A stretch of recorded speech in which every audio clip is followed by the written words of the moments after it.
people would be trying to like gatekeep a little bit. We trying to include people, not exclude. So I love how the sport community includes. Yeah. So I wanted to use that medium, but to add what I wanted to do in apparel. I've been for real on this sneaker game before it was a sneaker game. I used to call it, I just got a lot of gym shoes.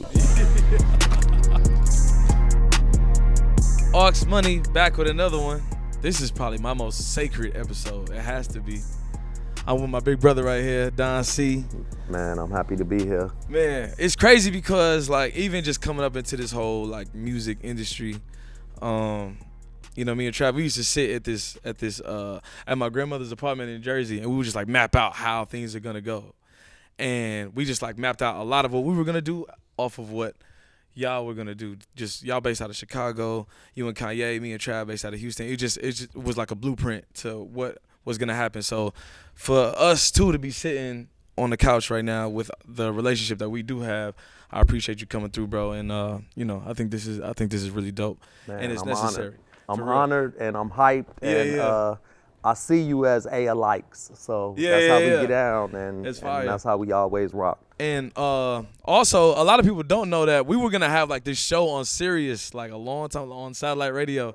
It was gonna be me and Don, and I was gonna be playing music off of like the stories he was telling, just about fashion and music. And, I forgot about that. Yeah. Yeah, exactly. Remember we like recorded an episode or two, and yeah. So this is basically that at this point. Yeah, absolutely. Aux Money, we here. You know what Let's I'm do saying? this. Yeah, fire. So introducing Don C. Y'all already know him, man. He's the sport and fashion link up of the entire universe at this point. So I like to start these off like with the obvious.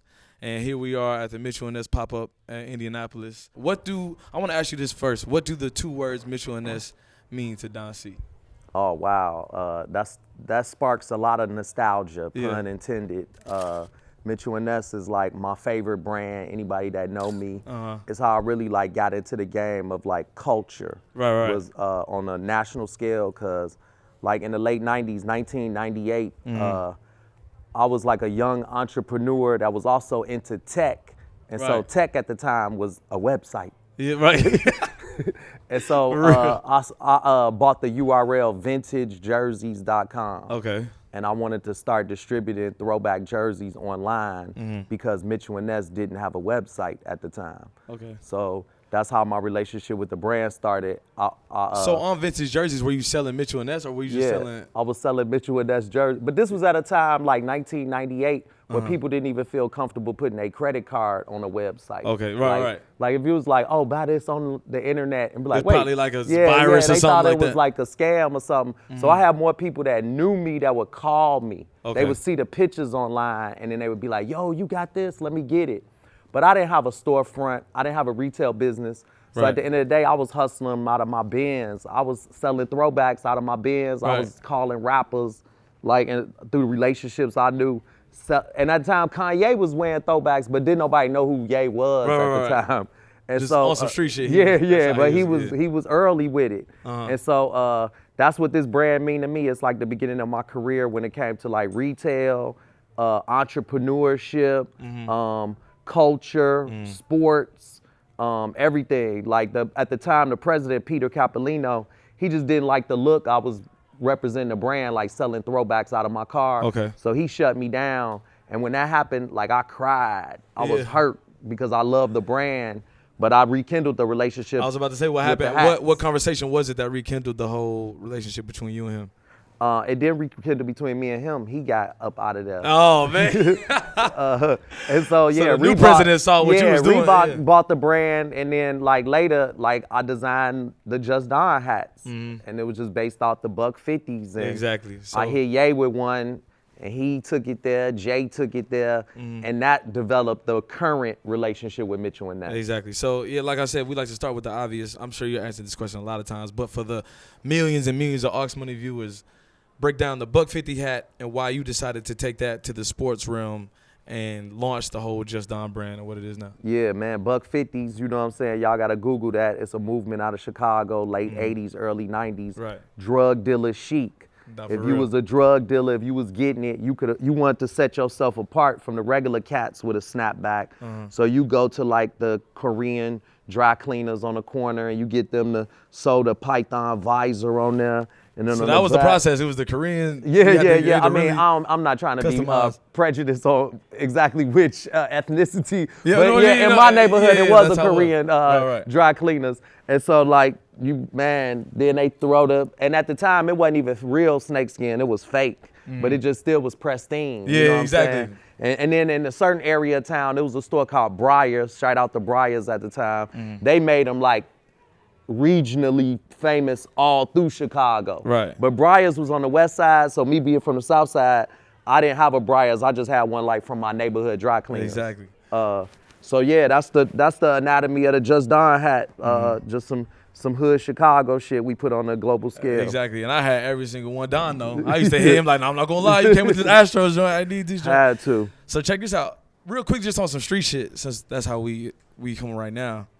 In Chicago, I feel like it's like politics to how you can even wear your hat. They be like, hey, don't come to this side of Chicago, wear your hat backwards. Don't come to this side of Chicago, wear your hat to the side. What is that? I feel like that and like LA are like the only two cities where you really got politics and like a style to where you're even allowed to wear your hat. Oh yeah. You know, if you ain't plugged, you gotta watch where you wear your hat. You know what I'm saying? Thankfully, me, like, I'm an adult, so people respect me enough to let me wear my hat whichever way I want to wear it. But if you from outside, be careful. Why, you know, they'll make you straighten up your hat. Make sure you know you soft. You know what I'm saying? Because it's like you come to the wrong part of town, you just can't be caught out here slacking. Yeah. So, all right, one of my favorite things about Don C and the homies alike, you know, shout out to Easy, shout out to Iben, shout out to Woody, everybody. Chi-Town.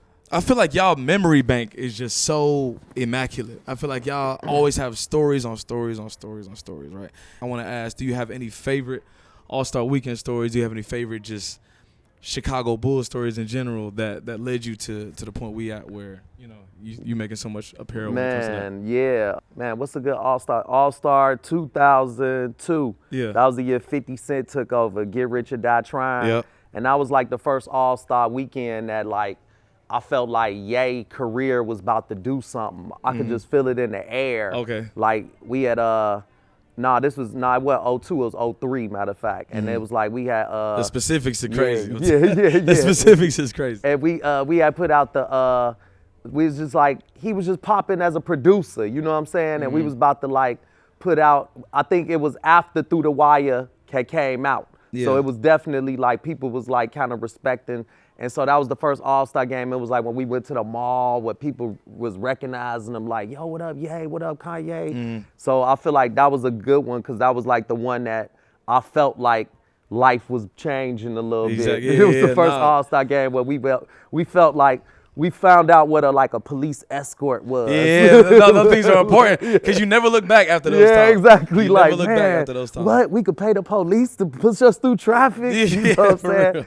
And we just Well, felt like Chicago. Do you remember what made city it was in? Yeah, it was in Atlanta. Atlanta, okay. So that what made it special too, because it was like that was like the tail end of when like BMF was still doing it. Yeah. Like not the TV show, but the real life but the real organization. You know what I'm saying? Yeah. That was like I feel like the last All-Star game, BMF was balling heavy. That's crazy. And they bought out this one club, and I remember they paid like for valet parking for everybody. I feel like that's on the TV show. Yeah, I feel like that part you talking about. Oh, that is for I real. feel like it is. Yeah. Yeah, I was at the real one. Right. And so that's just a favorite memory of mine. So I want to do this segment real quick. I don't know if somebody could help me out.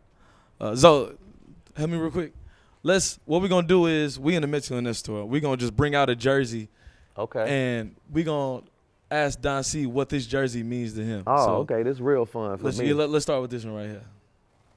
Oh, what? We're gonna start with the obvious. What? Okay. This is 1996. Okay. February 11th. Yeah. That's the day Mike Waters in San Antonio, Texas. Come on you know now. what I'm saying? He also debuted the Carolina Blue White and Carolina Blue 17? Jordan 11s. 11s, the okay. 11s. Yeah. He debuted. So imagine how Jordan was freaking him with the baby blue 11s in this jersey. Yeah. That didn't even match. It But it was just fly. It was Jordan. Jordan. It was Jordan. Yeah. You know what I'm saying? So that's people always call this jersey the chili pepper based on this like little design right here. Uh-huh. And what up, Busy? Chilling Yes, with sir. it. And it's like So yeah, I think a lot of people arguably say this is the best All-Star jersey. This is honestly my favorite. So Zoe did a good job picking this first. This when the NBA, and I think at the time the partner was Champion. Mm-hmm. The NBA and Champion put their foot in jersey design back Right. then. So that's just some encouragement for Nike to steady how Champion really got down, because it ain't saying Nike ain't doing it, but it just look a little too utilitarian right now. Yeah. Like it we could like be a little this more artistic. flavor that used to be in the jerseys from this era. So that's how I encourage the designers there to take the positive criticism from the community. Right. And like, we don't want to look like soldiers. We want to look like flavorful athletes. You know what I'm saying? On the court and off the court. Yeah, the community being Don C right now.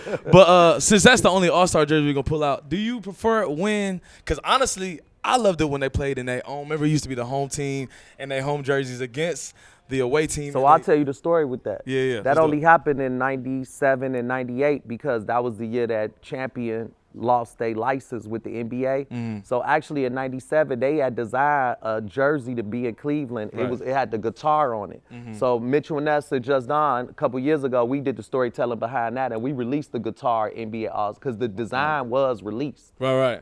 They just didn't wear it on court. Because at January 1997, January 1st, the NBA and Champion lost their license. They broke up their relationship, and the All-Star game was February 97. So that they had just had to tell all the players, like, yo, y'all got to just wear y'all regular jerseys, and we just going to put a patch on them. Yeah. So that's how that went down. I honestly love those jerseys. It did add flavor, yeah, but it added a little confusion on it the was court definitely to me, confusing, because it's like somebody on your team, but he had another jersey. Yeah, I feel like that was like Kobe Bryant's NBA courtside. That was his first All-Star. Exactly. And I like that they had the patch. Exactly. The patch was cool, too. It was a vibe to me. All right, what jerseys can we rock out with? Okay, we going. Okay. That I already Kobe know the this follow-up rookie question I'm going to Kobe? ask, but you go crazy real quick. All right, so you know this one mean a lot. This is young Bean Bryant, his rookie season. You know what I'm saying? Out of all the Kobe's that's there, this is the one that I grabbed today. Right. Because I ain't had this one in a minute. Yeah. Man, this meant a lot. I'm gonna tell you the uniqueness with this one. Let's do it. Every picture you look at Kobe back, I keep giving so much props to Champion because they was the jersey manufacturer back then. That's the only reason. Mitchell and Ness for life. But if you look at all the pictures of Kobe back in this era, the jersey used to have like a little ripple right here. And I tell Mitchell and Ness, like, man, we should redo the ripple and make it like imperfect. Right. Real on court. How Champion shit used to be back then. Because it almost put me in the mind of like a dress or something. Yeah. And no pause on that. Like, but it's like, when I say a dress, it's like from the design of a dress. You know what I'm saying? Like intentional. Yeah, exactly. So I like the ripple. So that's something I like to tell everybody to just pay attention. And when you see Kobe in this jersey, his rookie year, it always, this rib on him, Champion must use like a low quality rib that season where it used to ripple up. And so that's just a characteristic I identify every time I see a pic. R.I.P. Mamba. And the gold, 96, 97, the gold Jerry West logo was on all the jerseys that year. Come on now. All right now. Let's Oh, come on, y'all. You heavy. already know it's getting real heavy in here. It's getting heavy. Real heavy in here. I would say Mike rookie, but it's not Mike rookie. It's Mike's second year. Okay. And you know what's so important about this? Because my relationship with the Jordan brand commercially, the first shoe I did was like a charity shoe, a Jordan 1, but commercially was the Jordan 2. Right. The Jordan 2 for me is the beginning of luxury sportswear. Yeah, we're gonna get into that. You know for what sure. I'm saying? Like Yeah. the Jordan 2 was made in Italy. So this was the jersey that Mike wore that season. And I thought it even like complemented the Jordan 2s because the Bulls script was in Has this that. cursive, like this, more European, more prestige. like, yeah. So I thought that just complemented the Jordan 2s. Unfortunately, this season was bad for Mike because it's the one season he got hurt. Yeah. He only played like 17 games this season, but he came back that off season and still became Mike. But I think that's why the Jordan 2s wasn't like flourished like all the other Jordan Exactly. models. Yeah, it just didn't have the on court. Presence. Right, exactly. But the beginning of luxury sportswear was the Jordan 2s made in Italy, 87. 87. We're gonna get right back to that. Let me get one. Let's do. I feel like we gotta do one from over this side. Let's grab that number 7. We gonna call out that these not authentics over here, but it's still all good. Oh, okay. We See, just- Dex holding up that Bill Russell over there like, oh, y'all this ain't is seen the that. shit, And right. y'all ain't even seen that with the terry cloth. Right. We just gonna mention it. We Y'all just better gonna mention Google it. it. Y'all better Google that. We got the Will Chamberlain just like it. Okay. Let's do that one. This one right here is I feel like this is a special, lot of too. people's favorite jerseys. This is one of people's favorite jerseys. Uh-huh.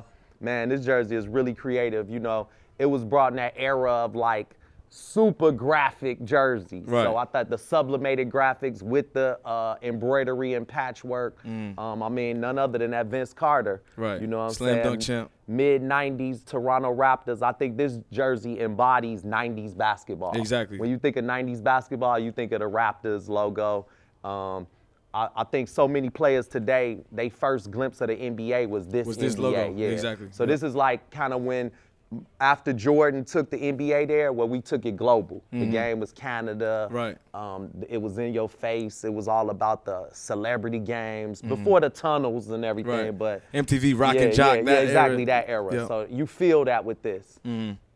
Mitchell and Ness giving you every era of basketball. Mitchell and Ness give you know what every I'm era saying? of basketball, man. 1946 to today. Yes, sir. So let's break this down. How it went from your website early on in your career, just as a salesman, as a retail spokesperson, to the Just Don brand that it is today. And we brought up the twos, and we brought up the snapbacks. So at what point did you decide, all right, let me make this my own Just Don brand, and why did you decide to call it Just Don?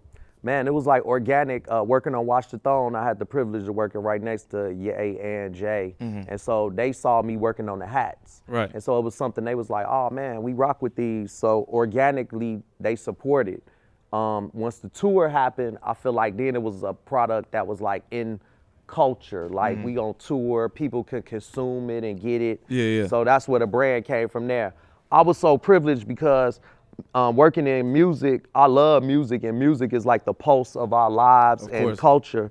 But I always felt like I wanted to add something in the physical clothing space. Like I just like clothes. Right. And I always felt like, I know it sounds old, but like when we first got on, like it was hard for artists to get merch popping with like even a popping artist didn't have merch. Right. Like, right. You know, it'd be like one tee that might survive for 10 years or something. Yeah. And so we just were trying to figure that out. So a major moment of breaking that barrier was like forming a relationship with Takashi Murakami. Because Murakami was somebody that we just kind of studied the blueprint of Louis Vuitton, fusing like fashion with art.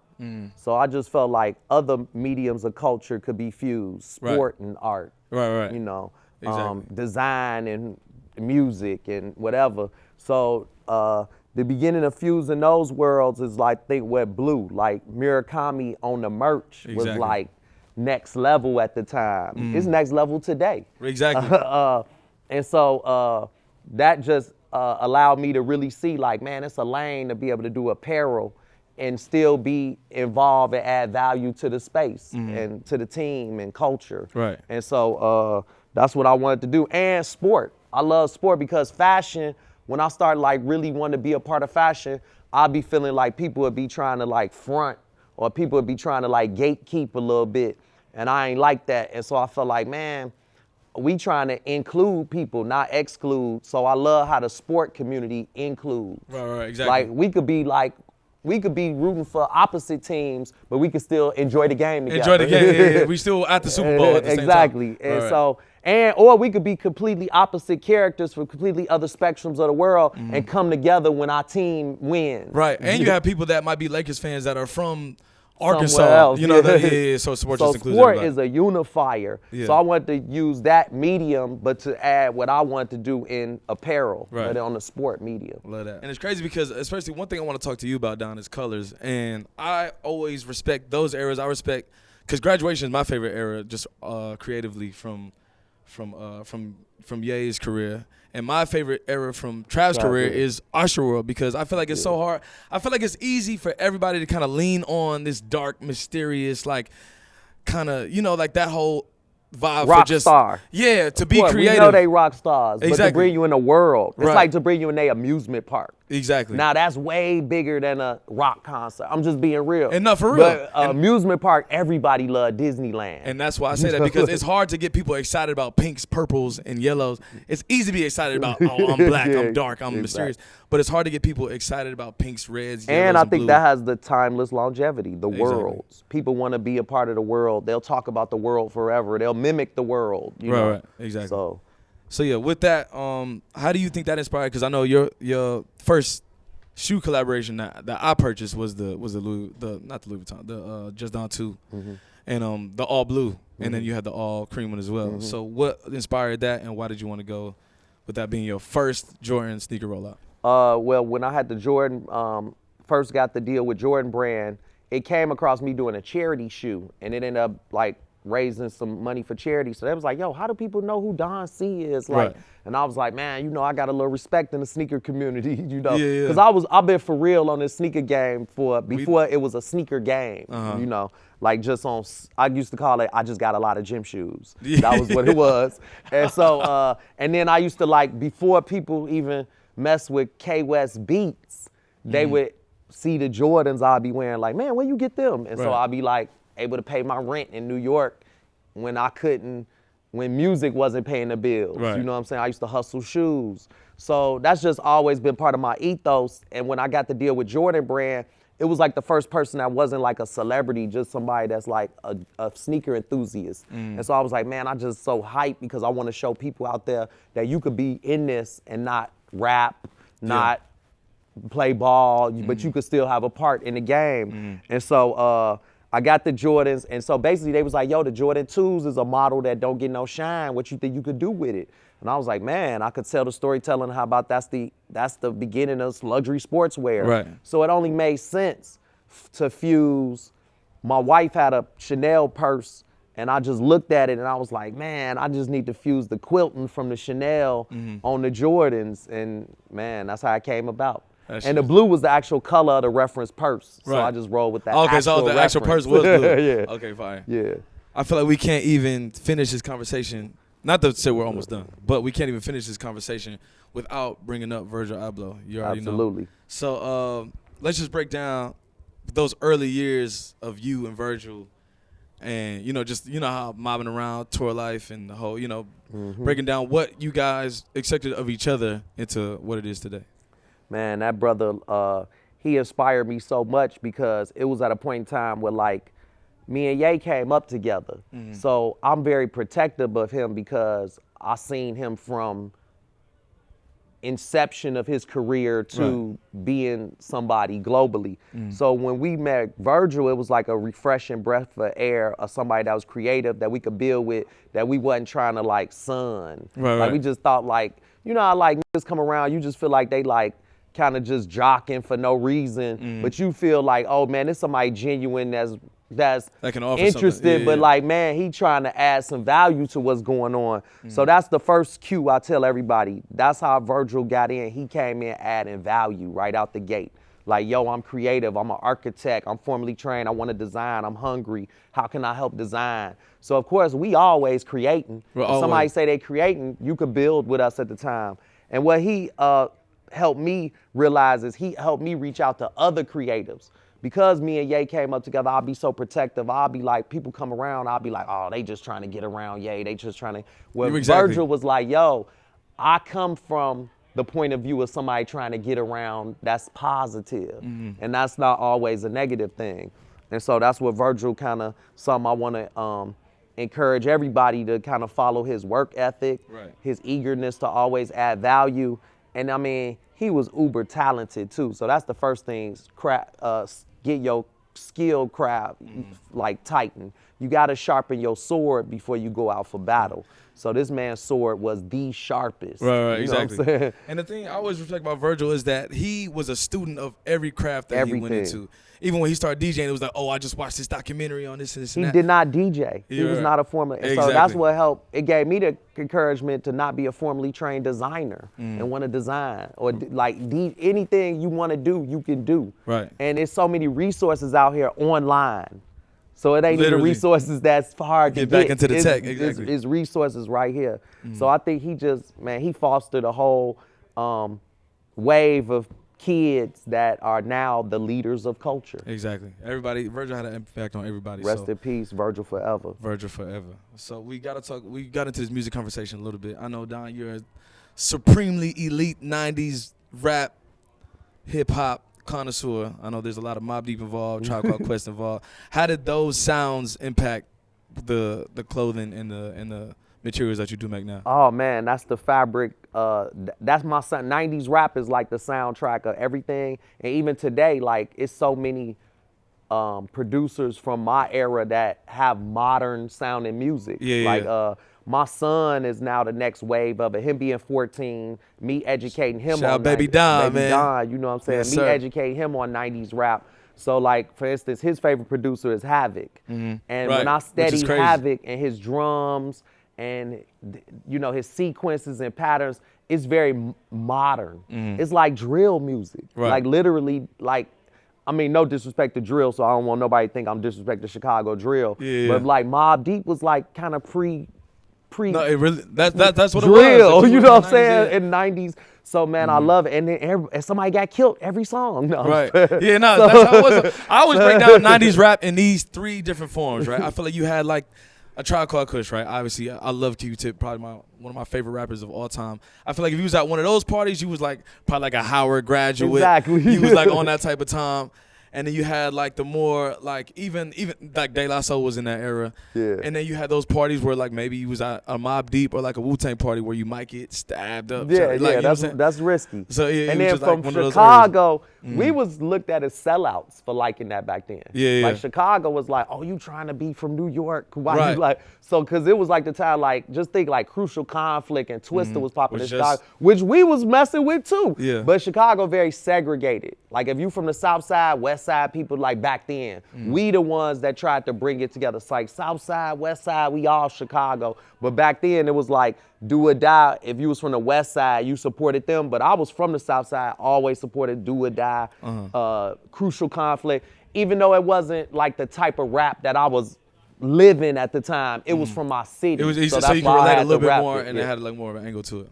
I gotta ask you just from a sport and fashion point of view, who do you think are the best dressed athletes out right now? Wow, best dressed athletes. Okay, I think they gave it to man. It sound commercial, but they gave it to OBJ for the NFL and Shai Gilgeous-Alexander for the NBA. So I say like I see these guys.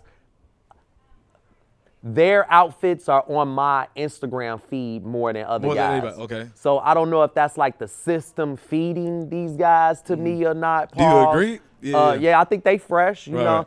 I try to give people more credit like that do something opposite. So that's why I'll be peeping like dudes that do vintage. So that's why I do like Shy, because he do a lot of vintage. For sure. Because, I mean, everybody has access to, and everybody's stylist has access to the latest fashion. Right, right. So you they know? might just be following the direction. So I'll be and- looking for like people that got innate style, you know, puts together vintage with high fashion, with low, Right. with emerging street designers, emerging local brands. That's what I like, that mix of that. So that's what I'll be looking for. Yeah. And I think both of those guys do that a lot. Okay. But this is the one thing, I don't know if this is bad or not, but maybe like, I don't know if it's a way I challenge for somebody to have a drip off, but without a stylist. Okay. Because I feel a little bit, no disrespect, I feel a little bit having a stylist is like you not, like if people be like, man, judge this person, that's unfair to judge NBA players against guys that play on the playground. Right, You know right, what I'm saying? exactly. So people with stylists, that's like a different, like you're fortunate enough to have the resources to hire someone to dress for you, like And go spend X that's amount of dollars and that's just- unfair, like to the normal guys, like. And so I would like to say I'm a normal guy. I've never had a stylist, not even for one event ever in my life. Now that's why probably on today's standards I can't dress. You know what I'm saying? Because I ain't got. I don't think anybody would say that. I ain't got a glam team, Yeah. but I'll be liking people to flex their innate style. And it's okay to wear the same pair of jeans twice. It's okay to wear the same pair of shoes. That's when I study style, is like a people not pretentious with it. I'm looking at how effortless a person does it. Exactly. And that's to me what gains more points. So when a person's comfortable within themselves, honestly, and they got a nice looking girl, they're stylish. Exactly. Yeah, that's taste level in general. Taste level, yo. So it's like a cat yeah. on a white tee, and the way, you know, swag, I walk like a ball player, then Right. I'm gonna get the credit. Exactly. You know, so it's And- not just clothes and fabric. It's your attitude, I think, more than anything. Right. And as far as musicians and artists and rappers, All the best ones. Yeah. I mean, everybody that's at the top, you know what I'm saying? It's just us, you know what I'm saying? Trav, Yay, you know what I'm saying? The that I be around is the niggas that inspire me. Yeah, right, Like I right. look at them, and when I see them, even when they look like characters, I like it because it inspires me to think of something. And so I remember as a young person, the first time I go to New York, I used to just love people watching because I used to be so inspired. Like, man, look at the people. I like looking at old people too because old people got years of style. And then the most comfortable, everything you're saying, the effortless, like they have the years of style references and just being able to take something from it and instill it in what you do. So that's the biggest thing. Like everybody, man. Take from the people that you inspired by, the people you look up to, take the elements and the principles that they apply, but apply it to you. Don't copy what they do. Exactly. And that way everybody can be special. And that's what makes like the whole landscape real fun. Exactly. Beautifully said, Don C. I'm not gonna lie, man. Beautifully said. So one last thing, man, on this Aux Money Couch, we always ask all of our guests to put us on the 3 different things. It could be a book, it could be some food, it could be a juice. I know you be on your juices, so it could be just 3 different things. We'll go to camera. We'll go to this camera 1 right here and just put us on the 3 different things. All right, 3 different things. You said juice. So the first thing is health. I want to put everybody up on. We live these really fast paced lifestyles. So take a moment and take care of your health. Whether it's enough rest, whether it's enough exercise. And what I do, I juice every day because it's something that just kind of revitalized my system. I feel like I'm on the go all the time, so I feel like getting that cold pressed nutrients is something that just, it's my moment of the day. So no matter how busy you are, take a moment for yourself. Right. That's number 1. Man, what else I'm gonna put? You know what I'm gonna put everybody up on? Man, we applaud the creative landscape so much, and I want to put everybody up on, take a moment and respect your business. Okay. Look at your business, look at your, maybe an accounting, look at something that's uncomfortable in your life, but it's focused on business and make that a priority. Right. Because if we just creative, we might be broke in 20 years. No, seriously.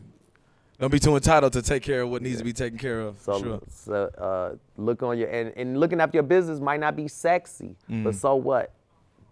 Everything's not, everybody that you think is sexy, they not let you see their whole process. Right. You know what I'm saying? It's some unsexy parts of their process. Right.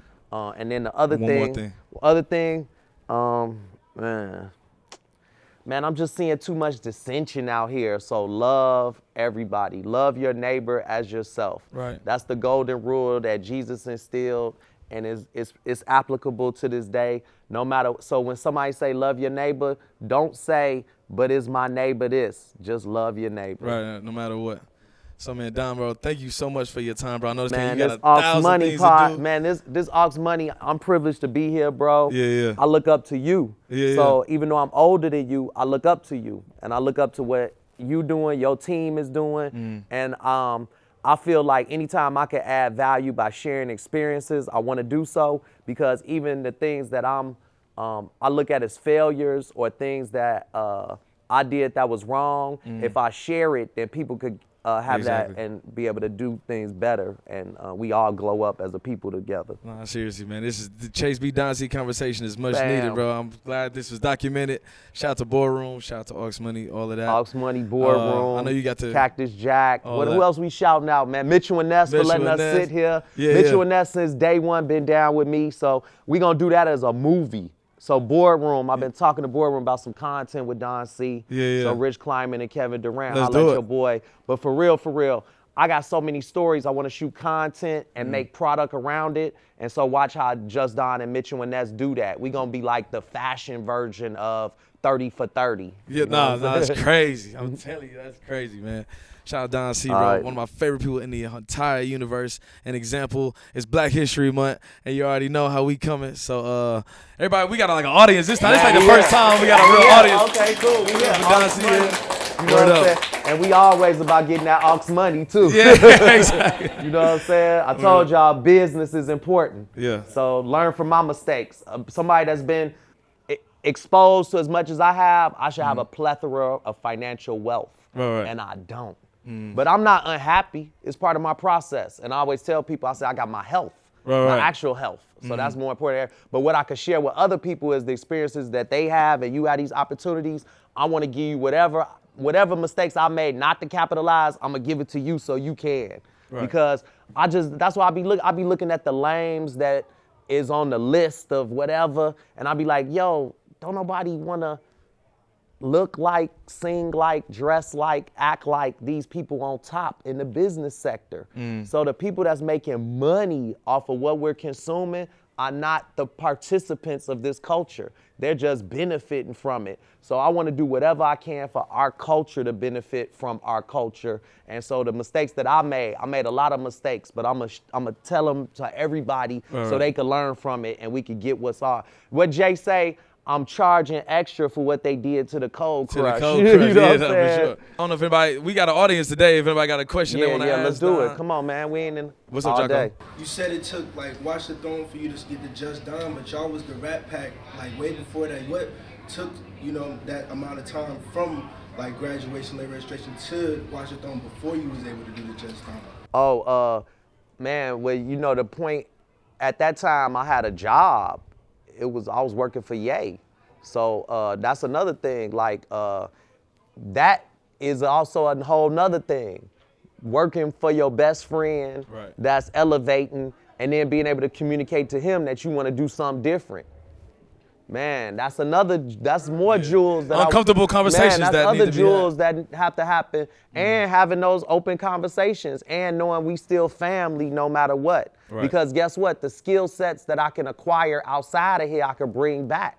You know what I'm saying? So that's how I looked at it. Now, other people might have looked at it a different way, you know, and sometimes those are uncomfortable conversations to have, but I want to share all that with everybody from a positive standpoint.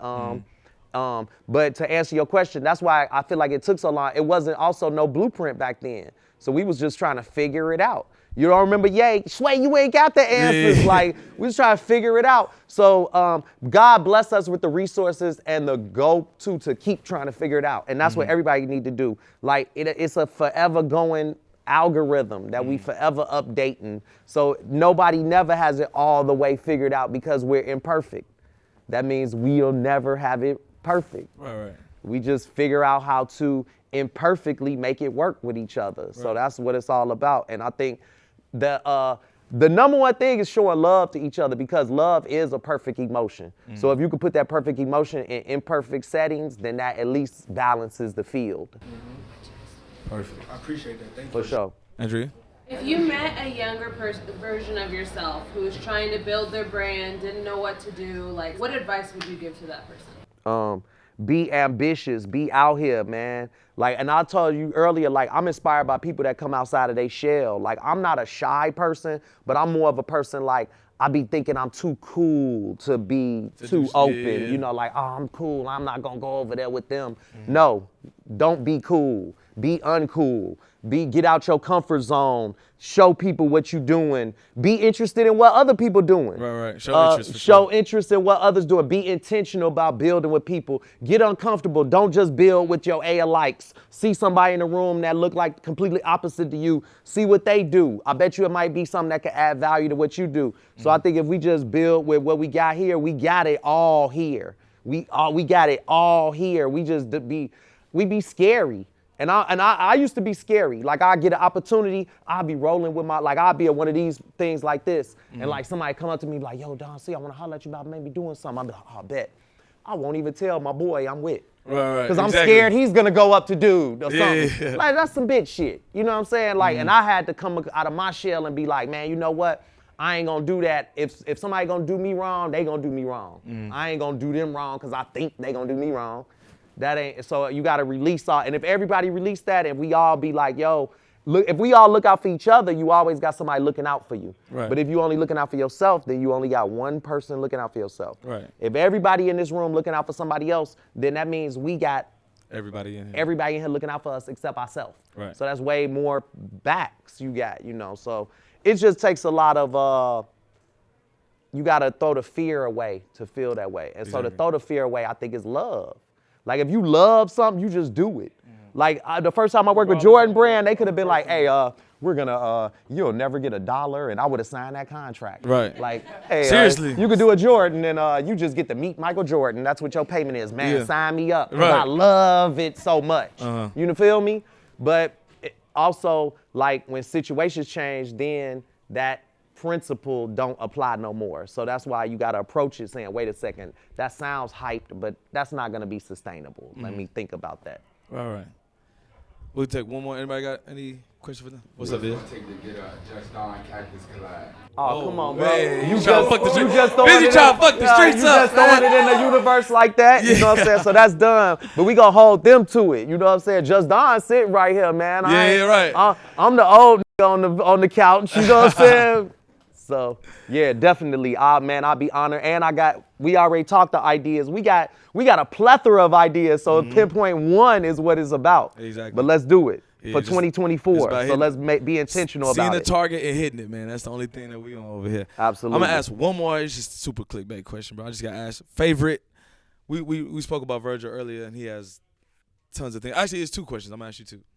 Favorite Virgil sneaker specific, colorway and model. What was your favorite? That ever Oh came out? wow, the one that didn't come out was the Jordan 4s, the Oh, black those and are gray crazy. Jordan You talking 4s. about the bread with yeah, the yeah, kind of and then but transparent? probably other than that, the women's cream ones. Yeah, yeah. I know that's ones that's and then AJ1 Carolinas. Okay, the The Carolinas. Carolinas with the orange With the laces. orange, that's how- You know what that's I'm how saying? we It's go. like, Damn. well, like you can't go no harder than that to drop Carolina with orange and laces. neon green. Right. Let's go. You know what I'm saying? So them was all of them was crazy, but them was the ones I Yeah. did heavy. And then what's your favorite Travis sneaker that came out? Man, I had to say the purple AJ4. I'm going back to the Friends and Family purples Yeah, yeah. and the Mocha 4s. But man, somebody said it was like 50,000. I was like, man, maybe I shouldn't have wore those. No. I was like 50,000. I was like, damn. Yeah, them definitely was my favorites. But man, and I mean, it's sort of on the same wave. I hate to, man, I gotta tell y'all, man, y'all seen me forever. Don C style don't change. I'm the same every year, just That's a a different little iteration. So of course the Jordan 1s, the Mochas, but then flipping them with the pinks. with You know, the pink laces. It's the same principle, Yeah, just yeah. different settings. So Right. that's what Don C ain't changed. It's been Mitchell and Ness and some type of like high fashion brand maybe. Exactly, yeah. Sprinkle that in there real quick. Yep. Yeah, so one more time on it, Don, bro. I know you got a lot of things to do, man. Man, thank you, bro. I'm happy that everybody get to visit the Midwest, getting close to Chicago. close, that's You know what I'm close. saying? You feel a little Chicago energy. Yeah, you know yeah. what I'm saying? But I just want everybody to visit Chicago this summer. That's my movement. You know what I'm saying? Visit Chicago. Come there this summer because everybody think it's like bad and all that. It's not. It's the best. It's like a clean New Chicago York. in the summer is It's the perfect. lit. It's like a clean New York. If you like New York, you're gonna like Chicago for Yeah, real, yeah. but clean. Go to Flav's, get some jerk chicken. or something. Exactly, Yeah, bro. that's my. I'm gonna show you all the spots, and I will be there. And I'm the ambassador for the Bulls. So if you come before April, come pull up for a Bulls game. You know what I'm saying? Which y'all not gonna make the playoffs? Is what you trying to say? Is Man, it's not we gonna make the playoffs though. Yeah. I'm just saying if you come before April because playoff time you ain't gonna be able to go to no games. Yeah, man. It's yeah, gonna yeah. be too intense. But before the playoffs, we can get you some tickets. You Right. know what I'm saying? Pull up. yeah, man. Shout out to Don C one more time, man. Love y'all. Big bro, appreciate you All pulling right. up. Aux Money. Yes, sir.